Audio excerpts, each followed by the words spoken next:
Hello and welcome to the Biofit Fuzz episode 70/4. Who fucking knows at this point? What is happening, team? How are we? Kyle, Shannon? Why you go first, Shannon? How are you? Oh, I was like, Kyle was ready to speak, but hello, I am good. How are you all?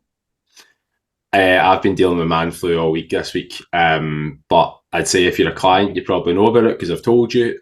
So I'll not dwell too long on it. But I do probably sound more awful than I normally do. So apologies about that. You do have a wee rasp in your voice. This is me feeling a bit better, mate. Like she heard me on Monday and Tuesday, I was in a really bad way.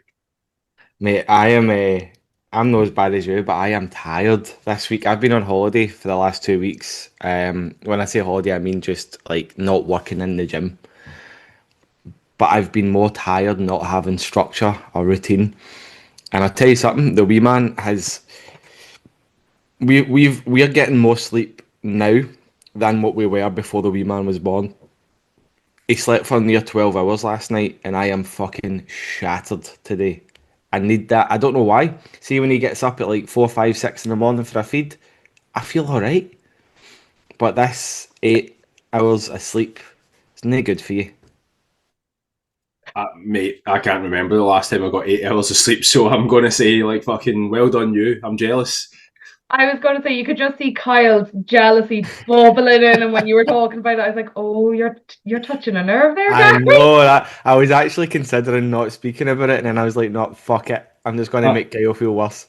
Mate, I was speaking to a guy in the gym the other day. He's going on a stag that I'm going on the end of September, but he said to me, like, it wasn't a hi, how you doing? He's like, you look awful. And I was like, all right, cool, cheers, thanks for that.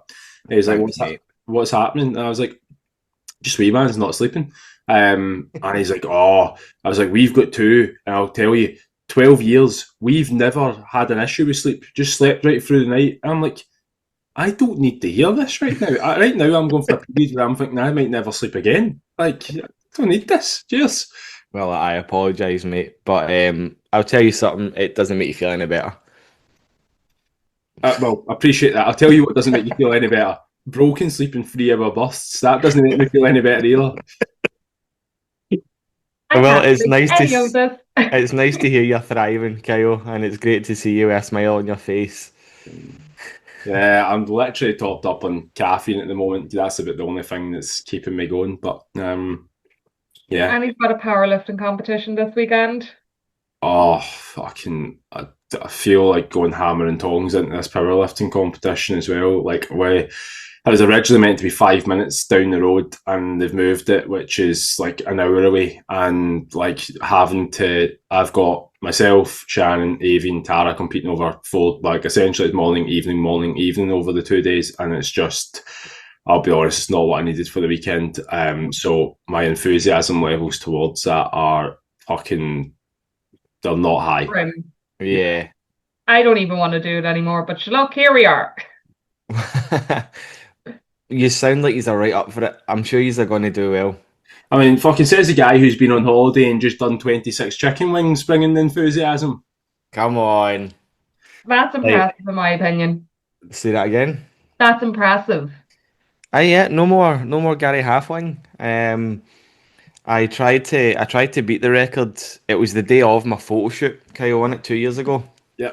Bear in mind, I was a measly 66 kilo. I had barely eaten any. I've been living like a fucking rabbit for about 4 weeks, so I hadn't eaten any solid food for a wee while. And I went into this wings Wednesday with all the confidence in the world that I was because I was hungry, with all the confidence in the world that I was going to smash the record, and I think I tapped out at like 19, 20. But that could have been because I had also filled up with some Tim Hortons donuts during the photo shoot and a couple of pints as well before the wings actually arrived. So that's what I'm blaming it on. But anyway, there was nothing getting in my way yesterday. 26 wings. I beat my previous record by a wing.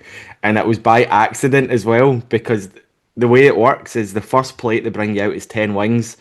And then every plate after that is 5. But the first plate they gave me was 11. So Nice. accidentally on purpose. I'll take it. Someone's losing their job for giving that extra wing. You know, you wouldn't have heard as much about you having or being called wee halfling McDonald if it wasn't the fact you were giving it the big licks for months before it, going, "Oh, I'm chicken wing champion. I've my record 25. I'll do the photo shoot and I'll smash it. I'll smash you all." Like he gets presented with 3 plates and he's like, "Oh, I can't do any more. It must be the dying." To be fair, I have been practicing or training for the last 2 years to get the chicken wing in me because I'm now, what, 20 kilo heavier than I was after my photo shoot. Do you know what? I'm going to name and shame him, but Mark O'Hagan, one of the boys we coach, I messaged him the other day, and do you know what? He's actually been smashing it. He coached with us a few years ago and done well enough, but then had a moment and kind of things in life happened and he kind of went away. But this time he's genuinely turning up and he's smashing it. But I messaged him saying, "Hi mate, how are we getting on? What's happening? Any updates or anything we need to whatever?" Just came out and goes, "Yeah, I'm going to start doing eating challenges again. I'm flying on Tuesday to go and do like this challenge." I'm like, "Do you know what? I think that's maybe something you should have maybe stuck in your check-in. The fact that you're just, don't know, we're kind of currently That's looking." his weight goal. What the Eating fuck? challenges. We spoke last week about getting you in great shape. And I'm like, that might just be a wee roadblock that we need to, plan for. The 100%. Oh my God, has he done many before? apparently, he used to do it all the time, yeah. I would love to do eating challenges, honestly, but how uncomfortable I was last night after 26 chicken wings, it has kind of put me off it a wee bit. But I'm obsessed with watching food challenges, and I don't know why, because it's fucking gross. It's But rotten. Adam made me watch a few of them, and I'm like, oh, I feel sick looking at this. Beard Meats Food is a man, like, I watch him all the time. Is that the guy with Um, the like long beard? Believe it or not, yeah, that's why he's called Beard Meats Food. Oh no, like it is. No, because there's a few of them. Yeah, Adam. His name's Adam. Big long beard. He is the boss, and do you know what? He is ripped. Having a great week. He is absolutely shredded, and he does like food challenges every week. Um, so the capabilities of doing a food challenge and being in shape is it's definitely there. Like you can do it, but you just need to be super smart. I think he eats nothing but fucking Greek yogurt, fruit, and salad for the rest of the week. Do you know, I was going to say, my mate Kieran, you met him actually on my stag. He's got his 40th happening next month, but that's what he wants to do for his birthday, an eating challenge. But what we've done is we've planned it. We're going to do a 20,000 calorie challenge, but we're going to go around Dublin. We've planned it where we're going to do different things. So I put it into ChatGPT and says, "Give me 20,000 calories around Dublin. What does that look like?" Man, that's a lot of food. Like, I'm going to document it as we're going, but I'm like, that's going to absolutely crush me. Why Have you? Dublin? Why Why Dublin? I think that's just where I wanted to go. Oh no, you're missing out with Belfast and the common markets and stuff like that. I, Absolutely incredible food. I prefer Belfast, but it's not my birthday, Shannon. I'll talk to Kieran. I'll tell him about the crack. You I tell. took Adam on a food tour last Saturday around Belfast. I said, "Come on, child, let's go." This I've that also on a fat loss phase that you've taken around the wee food tour. Just throw it out. Yeah. This is the biofitness way. Yeah, we'll get in shape, but take people Balance. details. Yeah, no worries. have you ever watched It's Always Sunny in Philadelphia? Yes. Right. You see Mac in it, Rob McElhenney's Mhm. character. See when he goes through the transition from like kind of lean to incredibly fat back to like lean and jacked. Yeah. So he actually done that in real life. That wasn't like a fat suit or anything like that. He genuinely done that in real life. His his thought process behind it was when you watch the usual kind of sitcoms and stuff, Friends and stuff like that, as the seasons go on, they get prettier because they've got more money, they've got more work done, so they get better looking as the seasons go on. Whereas Rob McElhenney wanted to flip that, and he's like, no, I want to gradually look worse as Shite. the seasons go on, yeah, because it's more realistic to what the show's all about. What he done to gain so much weight very, very quickly is he would leave like a I'm sure he said it was like a 5 litre tub of ice cream on his worktop in the morning, and then by the time he'd been to his work and come back, it would be melted into like a basically a milkshake, and he would just drink Oh, I the feel ice sick. cream, and he would do that every single day. Fact check me on this. I heard an interview with him, and I'm sure that's what he said. But basically, he was drinking ice cream because it was the easiest way for him to get the calories in because he physically could not eat the amount of calories he needed to eat to gain so much weight in such a short space of time.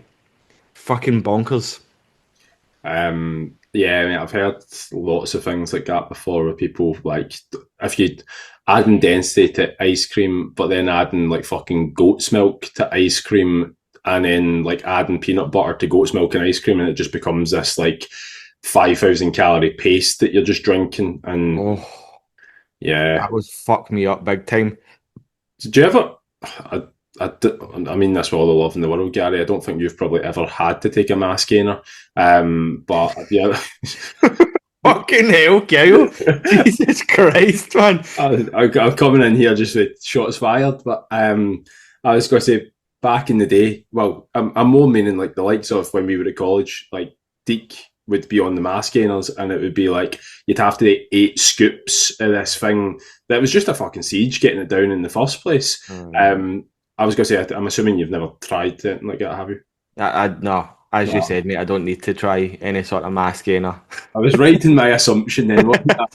I'm sorry I hurt your feelings on the way there. Mate. It's fucking, No. All I We need to haven't do is officially started yet, and you're already pushing him out the door, Kyle. Stop. fucking bullying. I'm going to HR. Between my womb and bullying, Kyle, you're not getting a good fucking record here. I was going to say he'll probably just go away and eat his feelings, but he fucking done that yesterday with his 26 wings. Hey, I fucking trained for that, right? I prepped for that. Mass gainers, for anybody that's listening, is essentially a protein shake. It's not a protein shake, it's a carbohydrate shake. It is just fucking loaded with calories, essentially. Since I've never had to use one, I'm not really sure how many calories is in each serving. Kyle, can you Yeah, enlighten us? there used to be 1,092. And the reason I know that is because I used to split it in half over 2 different portions. So it'd be 500 and something, 50, whatever it was per portion. But you're meant to drink it as like the 1,000 calorie thing. It's just,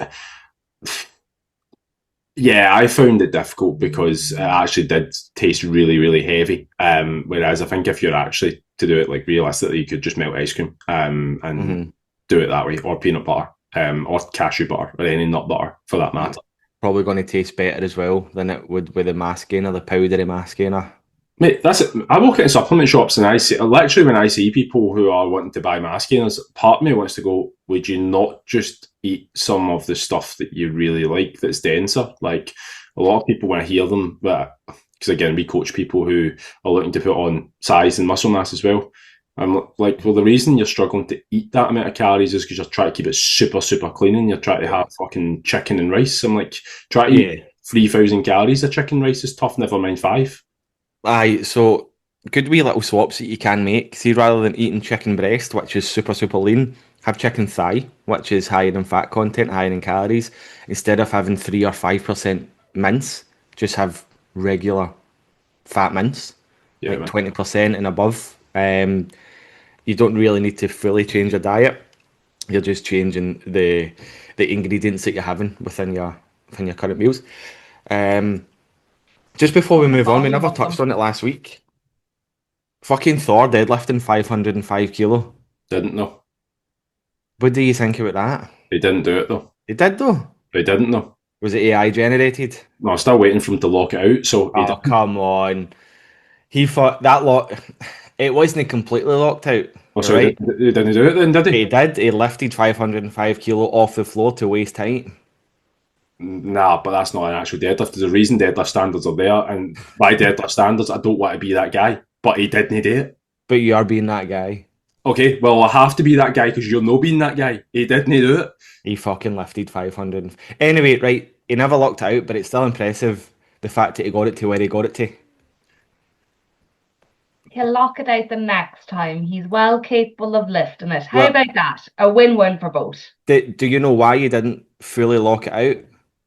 Right, No. we're going to go into the fact he's got a deadlift suit on, his mobility's hampered, all the carpet got in the way. fucking woke nonsense, all of it. He had to change his stance. It doesn't matter. See, when I go to this powerlifting competition on Saturday, and I go, do you know what? I'm going to do 300 kilos, and all of a sudden Kyle gets up to thigh height but doesn't lock it out. People aren't going to go, oh, did you see Kyle's 300 kilo deadlift? They're going to go, that cunt didn't lock it out. And I can't go, oh, did you see the carpet? They changed the carpet. Doesn't fucking matter. He didn't do it. All right, I think we touched on every cow there. So apparently he's gone for 5'10" in September. Do you know what? He should have done 5'10" in the first place, because you know what? The increment was that small. Nobody fucking... I say nobody cares. Obviously Gary cares. But it doesn't matter, because it's that small. It's like, go bigger, go better. I was going to say he had it in him to go more. He didn't have it in him to lock that out in the first place. But like, there is the potential that he could probably, if we're going to go the deadlift standard is him finishing it below where a deadlift's locked out to, then he probably could do 210. Or sorry, 210, 5'10". Sound. Moving on. Let's get on to today's topic. I feel like I'm with children right now fighting. Yeah, I mean, I'm deadlifting 160. I can't really fucking comment on anybody deadlifting over half a ton. Do you know what I mean? Right, I'm going to also, just last point on it, right? So, from my understanding, Thor, I think, body weight wise, was 170 kilos. I'm sure he was closer to 200 now. It might be. Like, I think it's 170, 180, right? So he's almost double my body weight, right? So if my deadlift is, I'm just going to go like into, I know this doesn't actually translate, but if my deadlift is, let's say, 260, and I'm half his body weight, relative strength wise, I'm stronger than Thor. Pound for pound. Pound for pound. If you double my body weight and we're going to go just with double my deadlift, I'm stronger than Thor. Like, that's not the way it works, but I genuinely do get less impressed with somebody at that weight deadlifting that amount, because I'm like, well, fucking run 2K. Let's see what happens then. Knees just explode. What I am impressed with, mate, when you see people on Instagram and stuff and they're like, oh, I'm 70 kilos, and they're like deadlifting 250 kilos, I'm like, well, fair play. Like, you are a monster and machine. Less impressed with a guy who's closer to 200 kilos putting on a suit and not locking out his deadlift for Instagram, being completely honest. Is sumo cheating? Oh, Shannon, did you have something to go on?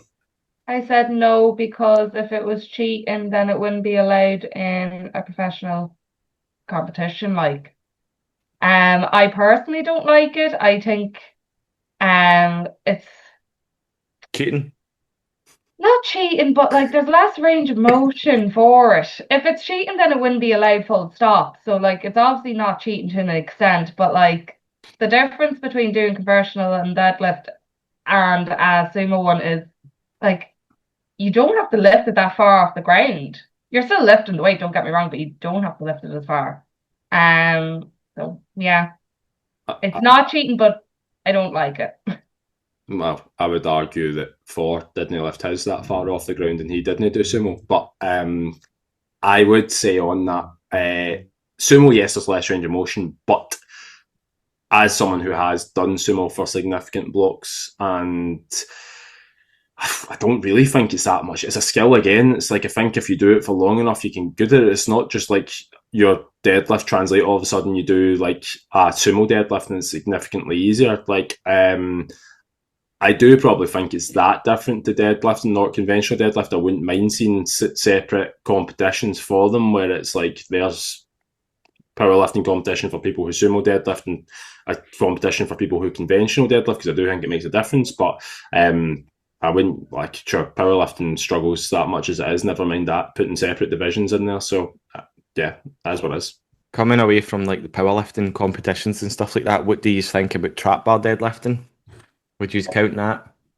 Not a competition setting. Oh no, not for competition, just but just in gym set, and yeah. Like, let's say you deadlifted, you trap bar deadlifted 250. Would you count that as I can deadlift 250? No. Guy was fucking savage this morning, isn't he? I wouldn't, because trap bar. Go on, I would say it would depend on the person, because some people just aren't into barbell work, and that's absolutely fine. So if trap bar is what they feel comfortable with, and that's the only form of deadlift, and that's how they track their progress. And yeah, I would say for them, that's what they deadlift. They're never going to go over to the normal deadlift bar. So that's their progress. That's the way I'd look at it. Okay. I would go. I was looking for a fight. I've not been well all week. I'm just in the mood for it. Just remember, right? It's not our fault. You're no well, Kyle. Yeah. Right, give us that about the trap bar. Go on, let's see that. Now you said it and reminded me. Yeah, trap bar deadlifting counts. No. The way I would say a trap bar deadlift is almost the difference between a leg press and a squat. And it's not a hate on that. Like, I give people trap bar deadlifts, and I'm very much of the opinion trap bar deadlifts, if you're not competing in powerlifting, is probably the better, more efficient way to deadlift long term. You can build a lot of strength, you can build a lot of muscle. I do occasionally put in normal deadlifts for people who are not powerlifting, because I think from a competitive point of view and a training outcome point of view, it is actually quite good, particularly for like people to see PBs coming in there and stuff that are more measurable. Trap bar deadlifting, you're taking out a lot of the skill, and it becomes essentially like a leg press through the ground. And whilst it is probably slightly harder to get that first one off the ground, once you get that first one off the ground from a point of inertia, it becomes easier. So I would say it does give you a very good indicator of where the strength is. But like, if somebody told me they could deadlift 250 kilos and I didn't dive deeper into it, I would probably, and rocked up doing it in a trap bar, I probably would need to adjust how much they can actually lift versus that. And that's not a slight on that. It's still impressive. It's just not. It's not the same. Fair enough. Yeah. Fair enough. If somebody says they can leg press 400 kilos, you're like, impressive. Or if they can squat 400 kilos and it turns out that they're leg pressing 400 kilos, you just need to adjust it. It's not like it's a terrible number to lift. It's just the fact it's not the same. Yeah, I completely agree. I do enjoy trap bars. I do program them myself. But if somebody says to me I can deadlift 200 kilo and they whack it on a trap bar and they can't do it conventional, then I would ask some questions. Negative Nancy's. I just want to encourage everyone. But Shannon, see, when you're trying to encourage everyone, you're encouraging nobody. So you need you need to be more direct. Kyle, you are fucking on one this week, mate. I'm here for it. What's the next topic that you want to bash? Let's go. I think the topic of today was actually just discussing how we get people in shape, and it was meant to be training, nutrition, and movement, and how we all actually get that in. But if you want to round robin fucking different topics, I'm more than happy to bat them away at the moment. Yeah, Kyle's just ready to row with anything. So yeah, basically, don't trap bar deadlift for gains. Don't watch Thor deadlifting if you want to know how to deadlift. Pretty. Kyle's sick, in case you didn't know. Don't sleep for 8 hours a night, but also don't sleep in 3-hour stints. And don't eat 26 chicken wings in one sitting. Yeah, well, if you don't eat 26 chicken wings, you get called half wings. So you need to eat 26 chicken wings. Yeah, no more half wing for me. 27. No more half wing for me. I'm now AJ's fluffy little friend, rather than half wing, and I don't know how to take that. I was wondering where that was going when you were talking about AJ and Fluffer. I was like, what's happening here? Sorry, fluffy little friend. Because I've been on Operation Be Less Fluffy, I think he's playing on that name. So yeah, I don't know how I feel about it, but AJ, fuck yourself. I'm gonna close the door because Rocky's going on a mad one. Cool. Nice. Well, we were actually going to talk about, was it steps, nutrition and training? I can't remember the actual heading of the topic. Let me go back and find it. 3 pillars of results. So that's what we're going to talk about eventually, half an hour after we started fucking recording the episode. What we do, or what we each do to make it easy for ourselves to stay in shape, to continue getting results, not only for us, but maybe for clients as well. Or do you want to just talk about us specifically? I'd say talk about us specifically, and then, like, again, if it comes to between us, there's anything we miss, we could probably just throw it out there. Cool. Who's kicking us off? I think we should probably start with the reasons that these things are important in the first place are like, again, when we look at the typical person that comes in to work with biofitness, they originally start off because they want to get in shape and actually feel good in their body. Then they want to be able to use it, not afterwards, sometimes at the same time, but then develops into what they can actually do once they've built the body, what they can do with that. And the things that control that and to make things super clear are going to be your movement, how much you move on a day-to-day basis, your nutrition, what you put into your body, because it affects not just how you look, but how you feel. And then it's going to be your training, because ultimately you can lose a lot of weight without actually ever going to a gym. And we actually do that with a lot of people.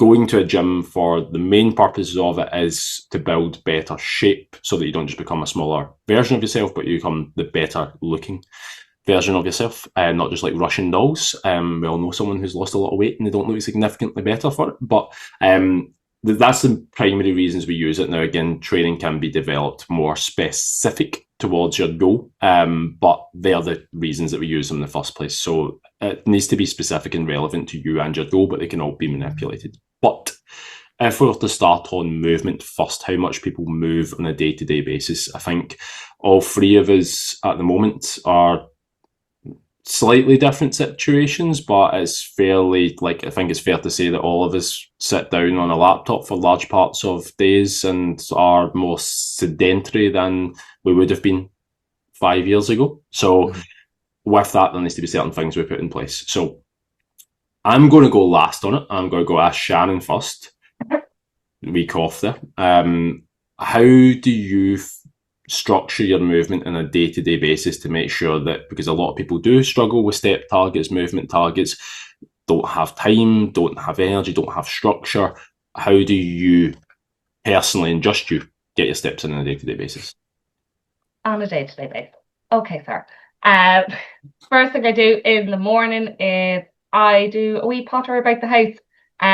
Literally a few chores around the house. I usually get like 2,000 steps roughly from that. So that is just loading the dishwasher, folding clothes, things like that. Literally a quick potter around the house. So that's usually my first 2,000 out of the way. And then I'm like, right, say for instance, at the moment, I was on 15,000 steps a day. That was fucking rotten, by the way. Disgusting. Hated every second of it. I was like, right, there's only 13 now.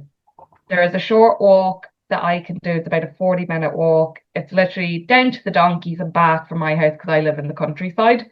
And that gets me guaranteed 6,000 steps. So I'm like, right, that's my next move. That's the next walk that I have to do. And I usually do that at lunchtime because it's only a 40-minute walk. Depending on how long I stay with the donkeys and stuff like that, or the cows or the sheep along the way. If you haven't noticed, I really like looking at the animals. Hence why I'm like a 5-year-old. So it might take me an hour, say, longest if I'm with them, but it's guaranteed 6,000. So already by 1 o'clock, I should have about 8,000 steps in the bank. And I'm like, right, I just need to find another 5. That can be, again, the evening clean, because like, I don't know anyone else, but if I clean the house in the morning, it's definitely not fucking clean in the evening. So I'm back again, cleaning up around the house. Say just even 1,000. That's 9. I have to get 4 now, and I will then go for another quick walk. Yes, Kyle. Jen actually said to me yesterday, she's like, I better start listening to that podcast, like in all seriousness, and I doubt she will. But if you've now said the way that Jen will perceive what you've just said, you will get 2,000 steps by loading the dishwasher, unloading the dishwasher, and tidying the house. Next time I say to Jen, I'm away to go and get steps, she's going to be like, no, load the dishwasher. Unload the dishwasher. My argument for not doing that is just what you've said there. And it's been if you do it in the morning, what's the fucking point? Because in the afternoon it's there again. Like, no point. But that's not good for me. I house share, so like, there's fucking 3 of us on the go constantly in this house. Like, there's 3 of us cooking dinners, lunches, like, it's never ending. I actually, like, I don't know how mums do it with like kids and stuff. I'm like, I'm with grown adults and I'm fucking cleaning because I'm always at home anyway. Everyone else is like, they go away for their job, so it's just like, I'm here. I'm like, all right, I clean. It's much harder to get your steps in when you are working from home. Like, it's that's it. The thing that I've found me struggling with the most. But anyway, you continue. You're on 9,000 steps just now by the afternoon. How do you get the rest in? by the afternoon. So it's just another quick walk, and that could be either I'm in the gym and I'm going to get another 2,000 steps in the gym realistically. So that brings me up to say 11. Like I pick up the steps throughout the day as well. Like I don't need to be going on this massive 1.5 hour long walk because fuck that in the countryside. It's the most boring thing you can fucking do. I took Adam out here once to go for a walk, and he was like, "These roads never end, Shannon." He was like, "There's nothing to fucking look at," and I'm like, "This is only the 40-minute walk. Imagine I took you on the big loop. Like you'd lose your life because all you're looking at is fields." So I try and break them up as much as I can throughout the day into smaller chunks that it seems less overwhelming and it doesn't even feel like I'm getting anything done. But come the winter, I'm invested in a walking pad because fuck that as well. And I fuck walking out on those roads. Yeah, I think a walking pad's a very smart idea, especially when the winter does hit, because you've got the dark mornings, the dark nights. It's difficult enough to get out of bed, never mind get up out of bed and actually go for a fucking walk. Um, there's actually been a wee bit of research done about this as well, about getting your steps in, and apparently three 10-minute walks is more beneficial for you health wise than one half an hour walk. So actually splitting your walks up throughout the day rather than you doing it all in one go can be incredibly more beneficial. Not only for, as I said, for your overall health, but actually for your capacity to get it done. Because if you're sitting looking at, you've got 8,000 steps left to do. The average person walks about 1,000 steps in 10 minutes. That's 80 minutes of walking. Going out and doing an hour and 20-minute walk in one go is fucking tough. But if you can split that up throughout the day and do 4 20 minutes, that's a lot more manageable. It seems a lot more manageable than just one 80-minute walk. Do you know what I mean? Yeah, 100%. And the same with the walking pad. Like, get on the walking pad, 20 minutes in the morning, 20 minutes at lunchtime, 20 minutes at dinner time, 20 minutes in the evening. Easy peasy. Good thing about a walking pad is you can put fucking Netflix on the telly.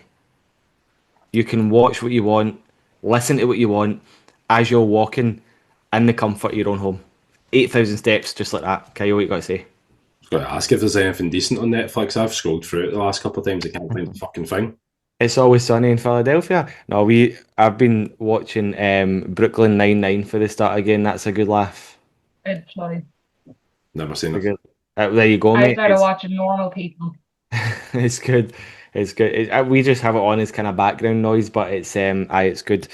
Anything else that you want to add to what I just said there? No, Shannon, have you wrapped up how you get your steps? You got anything else you want to add to that? No, I think I've summarised it. So, Jen, get Kyle to hoover the house. Oh, You'll get well, about Gary, how 2,000 do you, steps that way. Gary, how do you get your steps?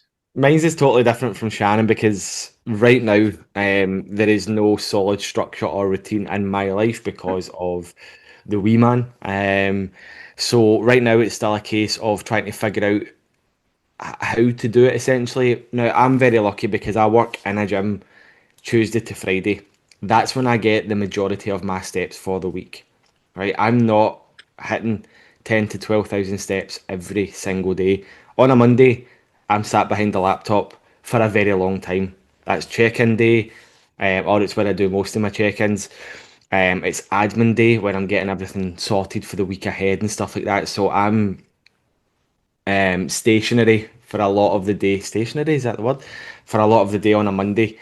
But I know myself that I'm going to make up for that Tuesday through Friday. So rather than me seeing it as a daily target, I see it more as a weekly target. But what I don't do is I don't be a lazy bastard and only do 2 to 3,000 steps.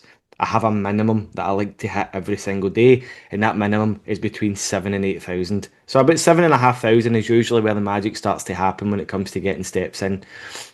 So I make sure that I try and hit at least 7 to 7,500 every single day. So that's what I aim for on a Monday. And then Tuesday through Friday, I'm upwards of 15 to 20,000 steps because I'm in the gym for such a long period of time. I'm running around, I'm coaching clients, I'm having a great time in the gym. So bang, that's when I get the majority of my steps. Tuesday through Friday mornings are very laid back, very chill. Maybe I'll get Bear out for a 15-minute walk. But because I know that I'm going to be getting my steps in later on in the day. I try and take it a wee bit easier in the morning. Again, I'm sitting behind the laptop, I'm getting shit done, wee bit of admin, some check-ins, etc. And then over the weekend, Saturday and Sunday, right now this isn't the normality, but right now it just depends how fucked I am from the week, if I'm being perfectly honest. If I've slept for 9, 10 hours, then I'm going to be absolutely shattered. I'm joking, by the way. If it's been a bit of a rough week for sleep and the wee man's been, had us up, or it's just been a tough week in the gym, it's been very active in the gym, then the weekends I do try and kind of tail it off a wee bit. Again, still aiming for the 77,500, but ideally I do want to get the 10 to 12,000. So at the weekends, because I don't work at the weekends, it will be a morning walk. Again, it just depends on how far Belle wants to go. Bear is literally the dictator of how far we go on our walks in the morning. But in the afternoon, me and Rach will try and get out. We'll try and get out with the wee man, maybe go round the park that's across the road phase, or go and visit some friends and family. So I don't really time my walks. I'm not really overly concerned about what the step count says on my Fitbit, because Tuesday to Friday is when I get the majority of my steps in. Does that make sense? Yep. So for me, it's a weekly target rather than a daily. As long as I average 12,000 steps across the 7 days, then I've done what I need to do. And I think Right. that would help a lot of people as well, especially people that have work from home days. Like, rather than you stressing yourself out and doing an 80-minute walk at night to get your 8,000 steps in, if there's some days that you do need to strip back a wee bit, just make sure you're making up for it on other days. 100%. Kyle, how do you get your steps in? I think probably not dissimilar to Ashley's a 4K bit. before 9. What'd you say? I said 4K before 9. Well, technically that's true, but it comes in different ways. So I know for a fact if I don't get 4,000 before 9 o'clock in the morning, it's going to be a struggle. Like, it's just genuinely going to be really difficult for me to get like minimum 8, 9,000. So I do in half of the years try to get 4,000 before 9 o'clock because it's a really achievable target. It takes 30 to 40 minutes of a walk. Realistically, Rocky is going to piss in the house if I don't take him a walk anyway. There's like a set point that I go to and back. Some mornings I used to listen to audiobooks and podcasts and stuff, but actually now I just use it as a form of just actually checking in with myself, seeing how I'm feeling. Am I tired? Am I not tired? What the plans are for today? Let thoughts flow. So I've been doing that in the morning time. Saying that, I am doing a little bit of experimenting with going to the gym in the morning times rather than doing so many steps. So I've been doing a bit of CrossFit, and to be fair, that's very different from my normal gym sessions where you are doing a good bit of running and moving and stuff, which tends to get me like 2,000 or 3,000 steps before. Like, I do that at 6 in the morning, so I come home at 7 and then still take Rocky the same walk. So actually nowadays it's becoming more like 7,000 and 8,000 steps before 9 o'clock, which is making it a lot easier because I'm just getting up and doing that class and doing that. It actually takes the stress away from doing steps at all. But again, for anyone listening, a large part of why people who like move more can burn more calories is simply because they get a lot of that built into their day. Like, if you're someone who is working in Tesco and stocking shelves and stuff and walking about, you're going to burn a lot more calories than somebody who's the same weight as you, who's just standing or sitting still all day. But do that. Lunchtime, I try to get a 15 to 20 minute walk, and I hate when people say try to, but it really is a try to, because some days, like working for myself, I'll have calls on. Some days, like when you're dealing with most general public people, the times that they can take a call are either in the evening or at lunchtime, and I would rather take it with them at lunchtime than have to work in the evening time. So a lot of that I would go on calls lunchtime. I'll still try and get Rocky out a 10-minute walk if I can. But then evening time, there'll be another 30 to 40-minute walk that I'll take Rocky, and that makes up my steps. But a bit like Gary, if I was just to do the steps, and I typically aim for 10,000 per day, not because it is the magical number, just because it kind of keeps me a very standardized number of calories that I burn, and it's achievable. But I do blend in a little bit. I play 5-a-sides on a Thursday night, which helps get me like 6,000 to 7,000 steps.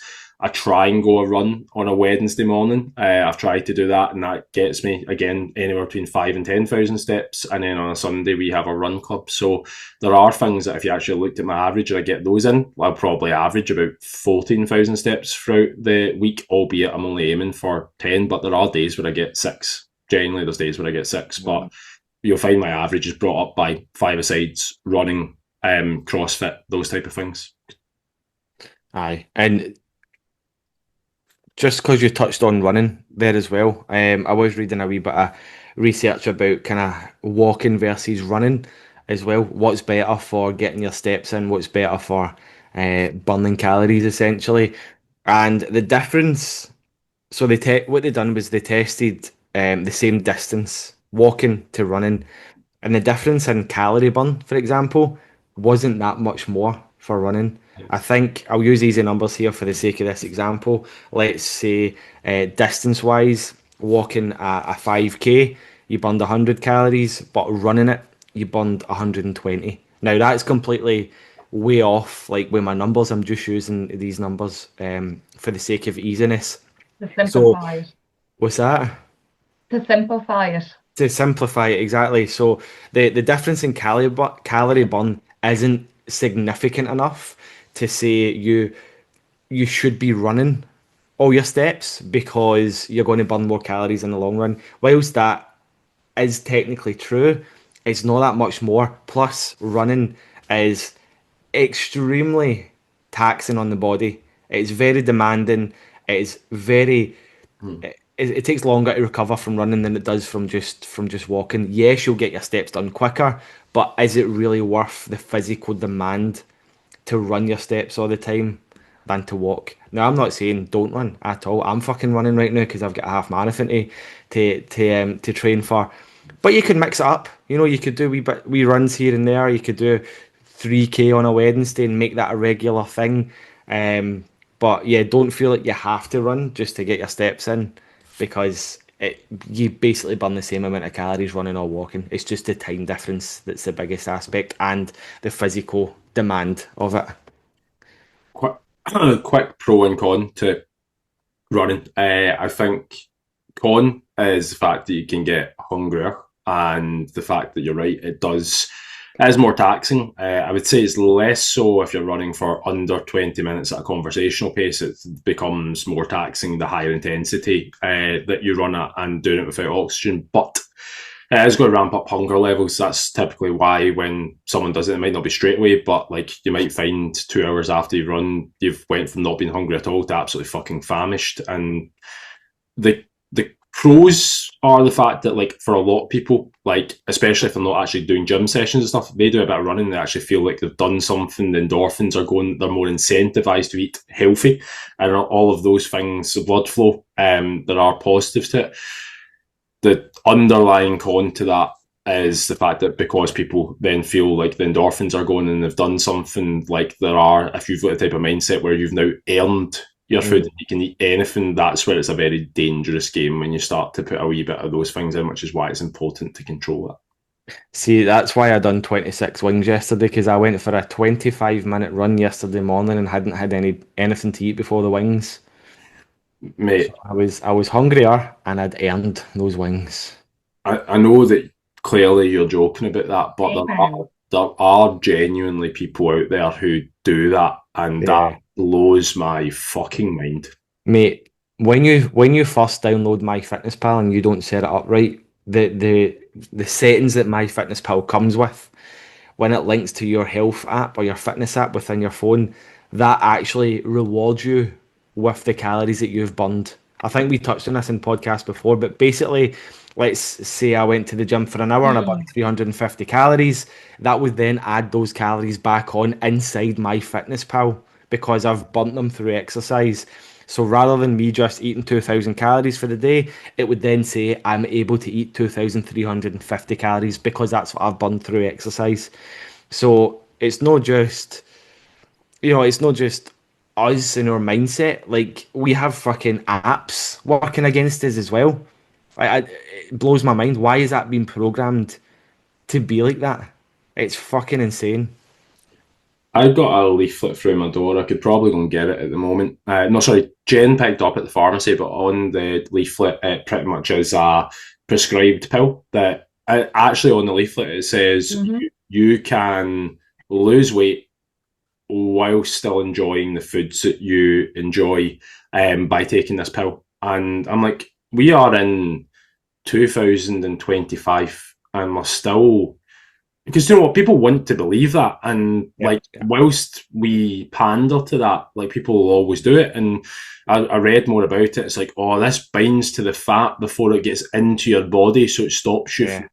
I'm like, what an absolute lot of shite. And Sean that works with us, he sent us a video on TikTok of this thing where like you put like a little sticker on your belly and it's like week one of putting the sticker on your belly, week two of putting the sticker in your belly. It's like they're losing inches every single week. So it's like there's literally fat guys jiggling with it, and then by week four there's far less jiggle. And even he's laughing, going, "Do you know what the world?" He's like, "I've got no faith in humanity. We're going to fucking wipe ourselves out because we're just so stupid."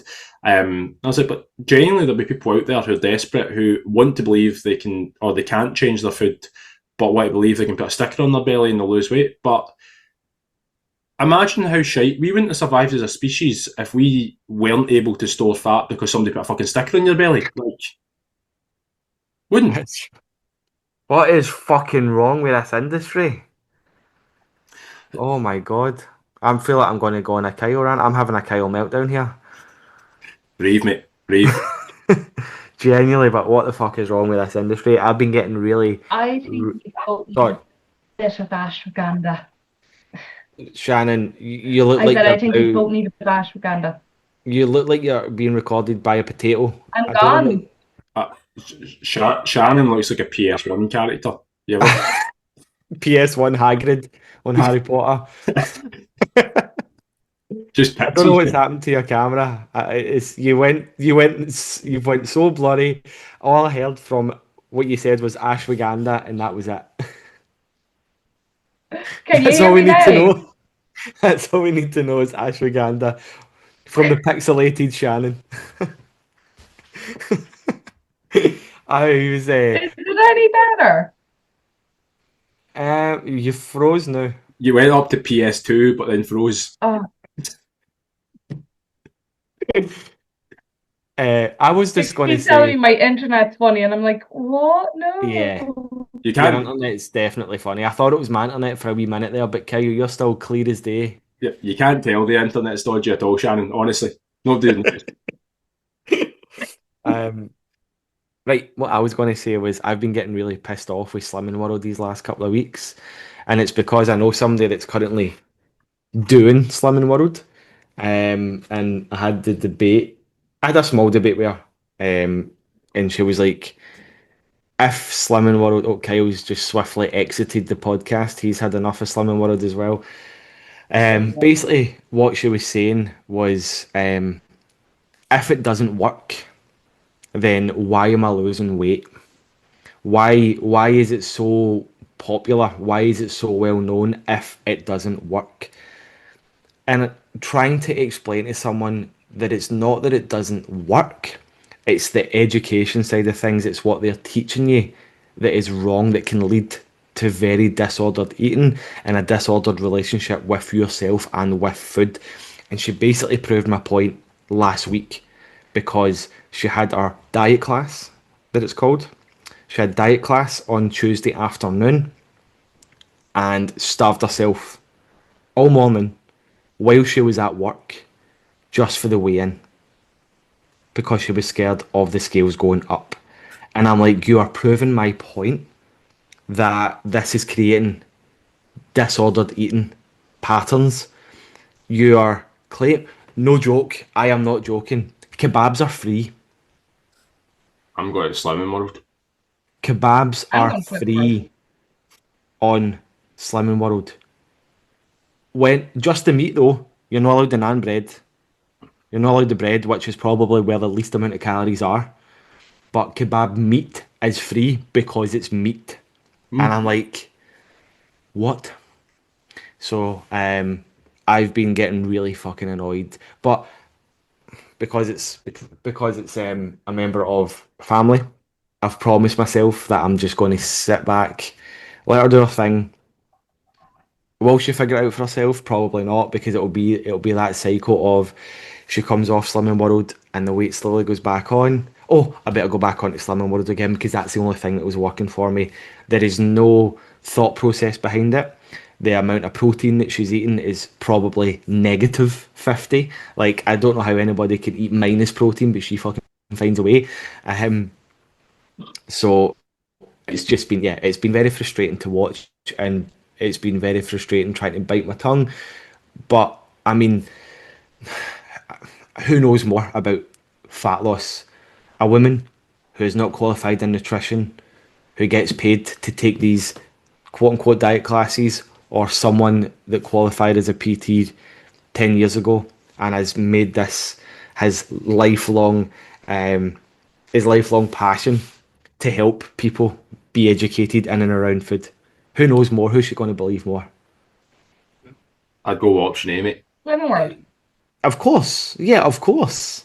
Well, it just fucking Yeah. blows. It Makes blows more my sense, mind. Gary. I don't know who you're on about. It blows my mind. Kyle's frozen now. Look, my I've noticed God, it. Can you still hear me? I can still hear you, mate. But I know I don't know what's happened. Shannon's infected us. this Irish internet, I this sent a fucking virus. This Irish Wi-Fi is at it today. It's not the most Am attractive. I better though? Has mine Yeah. fixed? Yes. Yeah. Stole my internet connection. I'm Anyway, just like sorry. Kyle's house right now. I did not mean to go on a slight rant about Slimming World there, but I don't even know why it popped into my head. No idea why it Oh, popped I into love my head. that you did. But yes, it's a very frustrating time that we live in right now, especially in the health and fitness space, because there is just so much at play, and people are just buying into quick fixes. People don't want to learn how to sustain any sort of progress that they've made. They think paying, is that a tenner a week for Slimming World? I don't even know, five tenner. I don't know what you're Paying talking a about. tenner a week to step on a scale to be told that you've actually gained a pound and you need to do better next week. It just baffles me. I don't understand it. Yes, it works, but it works because you are regulating your eating again. Like, when you're on Slimming World, you automatically, a switch goes off and you automatically start eating a bit better. It's the same as starting any sort of diet. It's the same as going back to the gym. People, like the amount of people that I've spoke to over the last month or so as well, going, oh, that's me back at the gym, I'm going to lose a bit of weight. You don't go to the gym to lose weight. You go to the gym to get stronger, to move a wee bit better, to feel healthier. Because you're back at the gym though, you're automatically wanting to eat better, which is where the weight loss comes from, which is why you start to lose a few pounds. It's not because you are at the gym that you're losing weight, it's because you've started to regulate your eating, because you are back at the gym. So it's one of those kind of, it's like a big spider diagram, and you put gym in the middle, and then all these other things start to happen because you're starting to go back to the gym. So whilst I'm not saying don't go to the gym, don't go to the gym with the sole purpose of losing weight. How the fuck did I get here from Slimming World? In steps? Gary, you'll Yes. enjoy this. Do you know in Always Sunny and Charlie has that like diagram with all the little pieces? Yes, yes, That's you right there. yes. 100%. I genuinely don't even know how I got to this point, but I feel good. I feel lighter. I was going to say, mate, for the last couple of weeks saying that you weren't feeling well and you probably needed a wee bit of hand to get it carried, I was going to say, you've turned up today 26 chicken wings deep with a man on a mission. I was about to tell you at some point there, take a breath, mate. You've literally not, you've just been going. I'm absolutely sweating now. I'm here for it, and I'm going to be honest, I need to take Jen to work in 5 minutes, so we're only going to be able to cover what we're going to be able to cover, but I'm here for it. I'm actually enjoyed the little tangents that you've gone on. Yes, apologies. Is there anything that you want to add? In your life? I do need a bit of ashwagandha. I've got that Space Goods coffee. It's got mushrooms and ashwagandha in it, so I think I'm going to go and sink one of them and see if it helps. I'm going to actually go off the back of Gary's point there because I think it's good. I get sick, genuinely sick of the amount of conversations I have on a weekly basis, and I'm sure you get them too, where people talk to you about their problems. We then dive deeper into the problems. It's very clear what the problems are, and then they go back to something that they know and they know hasn't worked for them in the past. Yeah. It is a case where, for me, it's when I'm talking to somebody and they've said, look, really struggling with energy, a parent, I don't have time for myself, I really need to, I've always struggled with the way that I eat, everything else alongside that. I'm like, class, cool, I can definitely help you, whatever. I think I'm going to go back to PT. Do you do in-person sessions? I'm like, I used to work as an in-person PT for 10 years. There's lots of positives to do in-person PT, but being honest, that's not what you fucking need. And we know that's not what you need. Hence the reason you've done 8 times in the last 4 years and you've not got to where you want to be. And we're still going back to whatever, but people will always go back to, not people will always go back to, but if you're not ready for that change, then they won't actually change, which is really, really frustrating, especially when we know we've got something that works. When somebody doesn't actually like take part in that, that's the frustrating part of it. But you are right, when people go to Slimming World or when they go to a PT or when they go to the gym themselves, a lot of what actually happens results wise is down to the fact they look after things a little bit better.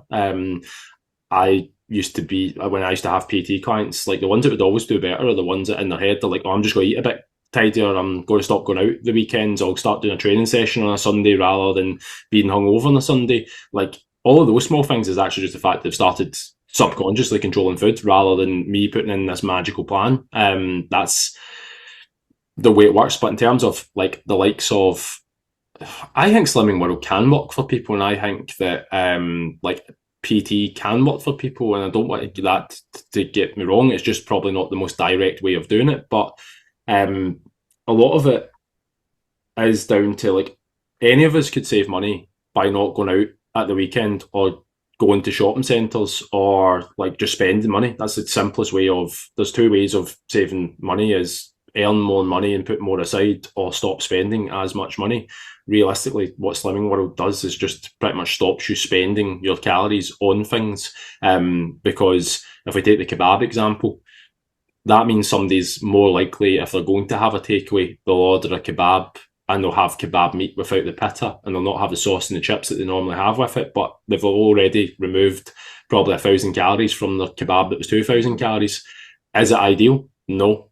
But is it going to save that person who's already been consuming 2,000 calories, like 1,000 calories? Yeah.